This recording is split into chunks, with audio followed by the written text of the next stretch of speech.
talk about conservation of forest and wildlife in India. What do you understand by the term conservation? Conservation means preservation of our forest and our wildlife in India. There are many things that are done in India to go ahead and preserve the wildlife diversity in India and the forest, the animal and the plant species. The ecological diversity that we have, it actually supports our life in various forms through the water, air and soil that we have. We also have to go ahead and take care of the genetic diversity that we have in the plants and animals, so that we have a better growth of the species that we have right now. But at the same time, it is very important that we go ahead and give that same species to our next generation. For instance, the agriculture, they actually depend on the traditional kind of crop varieties. The fisheries, they are basically heavily dependent on the maintenance on aquatic biodiversity.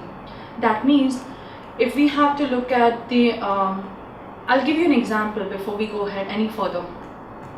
For an instance, the fish that our parents must have had when they were kids or when they in their growing years is at times not easily available for us, or at times not at all available for us. So what it means is, when we have to get into fishery or we have to eat fish, what is important is the aquatic biodiversity has to be maintained. But the question is, how will we maintain it? It is not possible because the resources from the sea are overexploited, because of which there are certain kind of species of fish that are already extinct, which is why our parents would have been able to see them or possibly eat them, and it isn't possible as of today for us to get them also. The Indian government, they actually put in place the Indian Wildlife Protection Act in 1972, in which they have put up a list of protected species, the species which were protected by the government, because of which, or rather due to which, if someone actually kills them or hunts them down or takes off the plants, the person is actually a case can be filed against that person, like what happened in the case of Salman Khan, as I already mentioned. The hunting of such species or killing of such species are completely banned. They are given legal protection, and their habitats or the entire system is being protected. You cannot even trade, you cannot export them.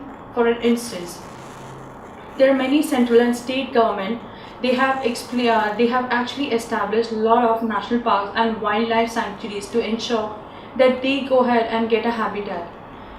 We might see certain wildlife sanctuaries in Mumbai and Pune. They have tried to go ahead and save the wildlife, and at times even try to go ahead and take care of those rare species of plants and trees. There are several projects that are being announced for protecting specific animals.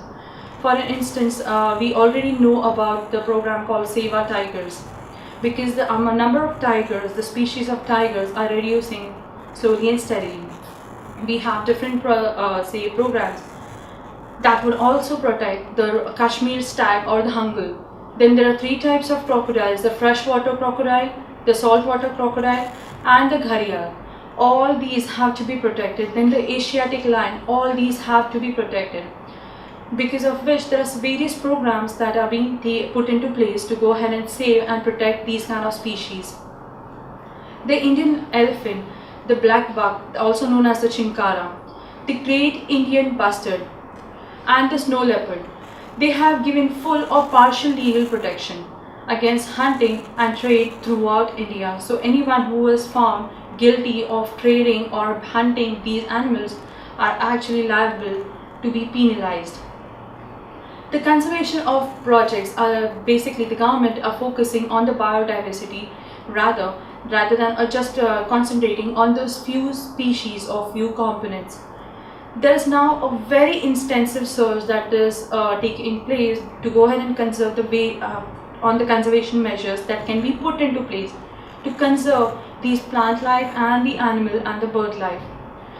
In the notification under the Wildlife Act of 1980 and 86, several hundred butterflies, moths, beetles and one kind of dragonfly was also included. In 1991, for the first time, there was a special arrangement that was done for plants, and certain set of plants were added to the list, starting with just 6 species or 6 kinds of plants being added to that list. Let's have a look at the types of forest resources or the forests that we have in India. The forests and the wildlife resources are either managed or owned by the government. They can be classified into 3 categories: reserved forest, protected forest, or an unclassed forest. More than half of the total forest land that we have has been declared as reserved forest. These reserved forests are basically regarded as the most valuable as far as the conservation of these resources are concerned. They are considered and taken care of with that utmost importance and utmost priority is given for their conservation. The second type that we have is the protected forest. This is basically 1/3 of the total forest area is considered as the protected forest, and that's what is declared by the forest department. The forest land are basically protected from any further damage or any further depletion. Then the third one that we have are the unclassed forest. These are nothing but the forests, those are considered as wastelands, and those are basically belonging to either individual, government or any community. Those are considered as unclassed forest. The reserves and the protected forests are also considered or rather also known as permanent forests. These permanent forests are maintained for the purpose of producing timber and other forest produce that are utmost important. Madhya Pradesh, for an instance, has the largest area under permanent forest, that is 75% of the total forest area. Jammu and Kashmir, Andhra Pradesh, Uttaranchal, Kerala, Tamil Nadu, West Bengal and Maharashtra, they have a large percentage of reserved forest, and that is basically out of the total forest area. Bihar, Haryana, Punjab, Himachal Pradesh, Orissa, Rajasthan, they have a bulk and they have a higher quantity of protected forest. All northeastern states and parts of Gujarat, they have a very high percentage of unclassed forest, and these are basically managed by local communities.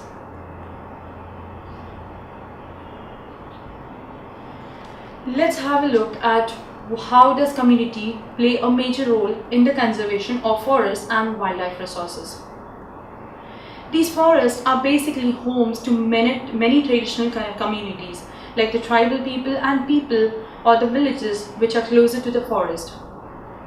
These local communities, they basically struggle a lot to go ahead and conserve the habitat, and at times they go ahead and do that along with the government, or at times they are against a certain community of poachers or who get into illegal hunting and killing of animals.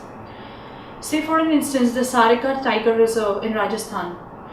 Over there, the villagers, they have actually got into a struggle with the government, and they have fought against the mining procedures by citing environmental hazards. And they have also mentioned the Wildlife Protection Act, because the entire wildlife will be depleted or degraded because of the mining procedures that will be carried in the Sarika Tiger Reserve, that is in Rajasthan. In many areas, the villagers, they themselves, they protect the habitat and the wildlife, and they explicitly or they ensure that they reject any government involvement. See, for an instance, the Alwar district of Rajasthan, they have declared 1,200 hectares of forest as the Bhairavdev Dakav Sanctuary. It's known as the Bhairavdev Dakav Sanctuary, and they have declared their own set of rules and regulations, and they do not allow hunting, and they are protecting the wildlife that is present in the sanctuary against any outside encroachments, against any illegal hunting and poaching. There's also one more Chipko movement that is mentioned in the textbook that is very successful in the Himalayas. they have resisted the deforestation in several areas. But they have also shown that community afforestation with different species can be enormously successful. In this, the Chipko movement in the Himalayas, the villagers, they said, if the community comes together and they go ahead and plant more and more trees of different species, it will be much more successful, and it will also be beneficial in near future. Then there's also a Beach Bachao Andolan in Tehri and the Navdanya. They say that the adequate levels of diversified crops production without use of any synthetic chemicals are possible and economically viable. In these days, we see many companies who say that it is very important to go ahead and use those pesticides and all those stuff to go ahead and get a good kind of product or the good crop.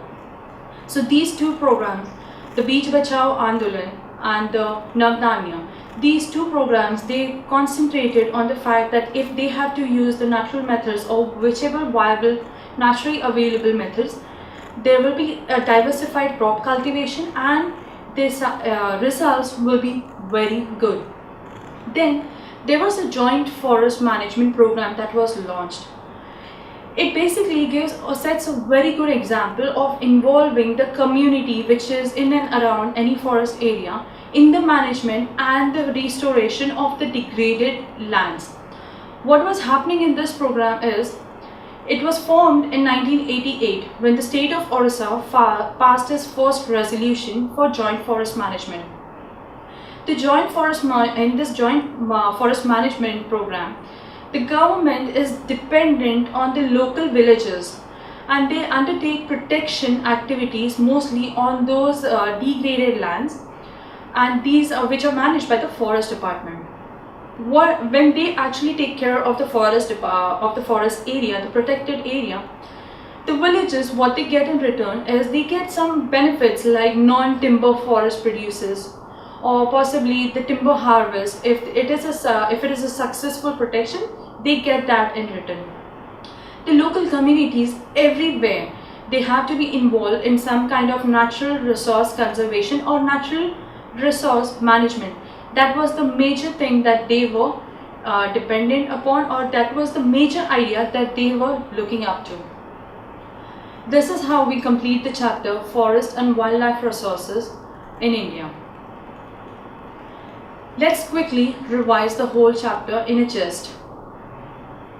8% of the total number of species in the world, that is 1.6 million species, are present in India. 10% of India's flora and 20% of its mammal are on the threatened list. The forest area is just 19.39% of the total geographical area, out of which 11.48% is the dense forest, 7.76% is the open forest, 0.15% are the mangroves. These were the details that we had about the species and the forest area that was in India. Now let's have a look at the different kind of species, that's a plant and animal life, that is described by the IUCN. The 6 species that we did discuss in this chapter are the normal species, vulnerable species, endangered species, endemic species, extinct species and rare species. Normal species. Species whose population is normal, like the cattle, pig, all the rodents for instance, their population is normal. Vulnerable species, the species whose population has declined and it is likely to move into an endangered category. The blue sheep, the Asiatic elephant, the Gangetic dolphin, all these are included into the vulnerable species because the population has declined and it is likely to move into the endangered category. The endangered species, these are the species which are in the danger of extinction. The survival is difficult if the negative factors that have led to the decline of the population, they just continue to operate. If we are unable to go ahead and control the factors leading to the decrease of population of any species, then there are chances that slowly and steadily from the endangered category it will run down to the extinct category. We have the black buck, the crocodile, Indian wild ass and the Indian rhino. All these are into the endangered category. The fourth one that we have already discussed in this chapter are the rare species. These are the species, they have a smaller population from the beginning, and they slowly and steadily move into the endangered species or vulnerable species category. And if the negative factors for their survival still operate or are still into existence, then the rare species can also get into the extinct species category. The Himalayan brown bear, the wild Asiatic buffalo, desert fox and the hornbill are the examples of rare species. The fifth one that we have discussed in this chapter are the endemic species. These are the species who are found to a specific area only, and they are also isolated by the natural or the geographical barriers, like the Andaman teal, Nicobar pigeon, Andaman wild pig. All these are examples of endemic species. The sixth one and the last one on the list are the extinct species. These are the species which are not found after searches. Like you might have read about them or heard about them, but if you try to go ahead and find them or locate them in that specific area, you would be unable to go ahead and find that. Like the Asiatic cheetah and the pink-head duck are the examples. These are the species that are gone forever.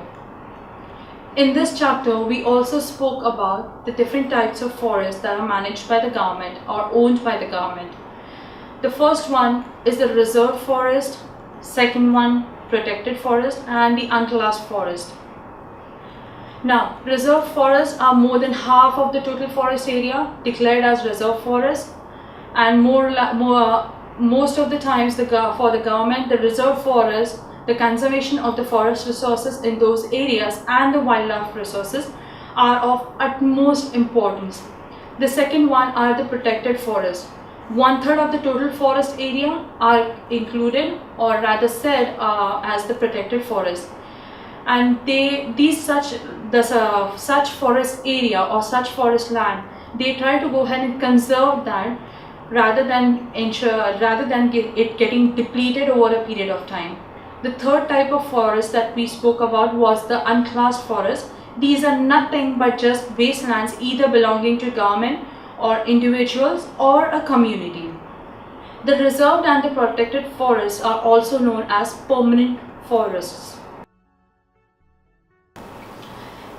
We also spoke about in this chapter how community plays a vital role in the conservation of the forest and wildlife resources. The Saraska Tiger Reserve in Rajasthan, the villages out there, they stated there was this mining, dolomite mining that was going to happen.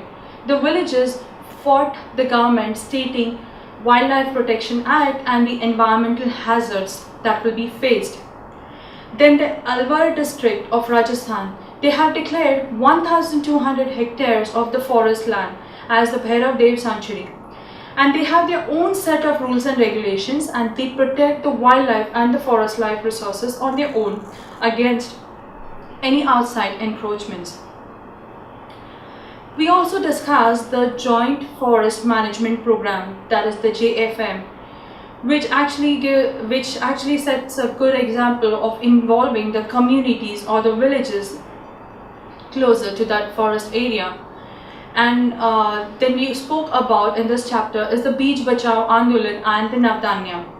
In that, if the adequate levels of diversified crop production can be done without use of any synthetic chemicals that are possible, and that is possible, and it is also economically viable. It is very good. It is in fact good for the land as well as it is good for the pockets. No more spending your energy and money on coaching classes or missing classes for rain, for rally and any other nonsense. Subjects covered by multiple teachers with repeat telecasts. Doubts, concepts, applications, no problem. All explained through great and significant animation. So sit back comfortably in your home and watch Study Spectrum TV channel.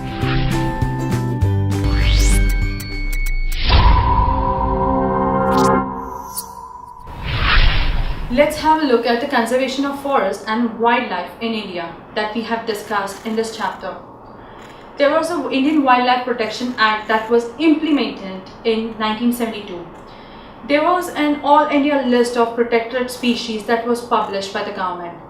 The objective of this act was to ensure that the remaining population of certain species can be maintained either by banning, hunting, poaching, all these things, because of which the species, the population has to be managed. There were several projects that were announced, like recently it was in news that save our tigers. The number of tigers that are present in India are slowly and steadily depleting. Then there were various programs that were put into place to go ahead and save the one-horned rhinoceros, the Kashmir stag or the hungal. Then the 3 types of crocodiles, the freshwater, saltwater and the gharial. All these things, there were many other programs that were put in place to go ahead and save such kind of animals. The Indian elephant or the black buck, also known as the chinkara, the great Indian bustard, the snow leopard, all these animals were even either given full or partial legal protection against hunting and trade throughout India. We did discuss about Veerappan in this chapter, wherein there are people who actually either kill these animals either for adventure, or there are certain people who kill them to go ahead and sell off the skin or the deed to get more and more money. There was the Wildlife Protection Act, the Indian Wildlife Protection Act rather, in 1980 and 86. They included several hundred butterflies, moths, beetles and 1 dragonfly into the protected list of species. In 1991, for the first time, 6 types of plant species were added to this list under the under the Indian Wildlife Protection Act.